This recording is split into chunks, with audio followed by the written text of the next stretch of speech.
Seemed like it was one of those games where you couldn't get a bucket to fall in the first half. You got them to go more in the second, but they were making outside shots. They were driving. They were making shots everywhere. It seemed like it was a struggle defensively tonight. I thought we actually had the game in hand where we might have wanted the game in the first half. The pace, the tempo. You're looking at a stat sheet where we're shooting 28%. They're shooting 55%. So you're feeling pretty good with Josh 1 for 9. In the second half, though, pace completely changed, tempo completely changed, and when you're a 57-42, that's not good against a veteran-running Boise State team. I really thought 3 or 4 times we cut it from 13-4, 13-3, 12-5. Still a 6-point game with 8 minutes to play, and that's sort of how we played all year, home and on the road. But boy, they did look like the veteran team, and it appeared almost defensively those last 7 minutes that we were playing on roller skates. They really could do whatever they wanted offensively.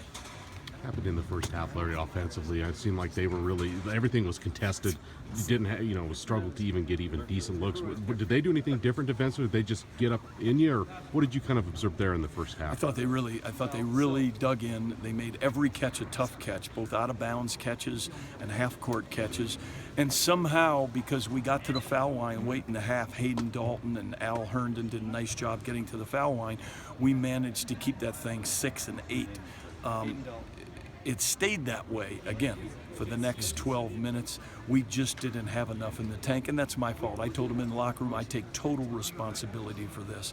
94 points, a second half, and we did not look like we defensively were prepared for this veteran team those last 8 minutes. Given the way that first half went, if you knew you were going to shoot, that fairly well in the second half, would you ever expect a turn out like this? I mean, no, I alluded to that. Looking at the stat sheet and looking at what Josh had or had not done up to that point, you're down 8. You're playing pretty good defense. The tempo is where you want it. You just haven't dropped shots at 28%. And it sort of came into play. That's how the game played for the next 12 minutes. They would get a lead, we would cut it to 3. They would get a lead, we would cut it to 4.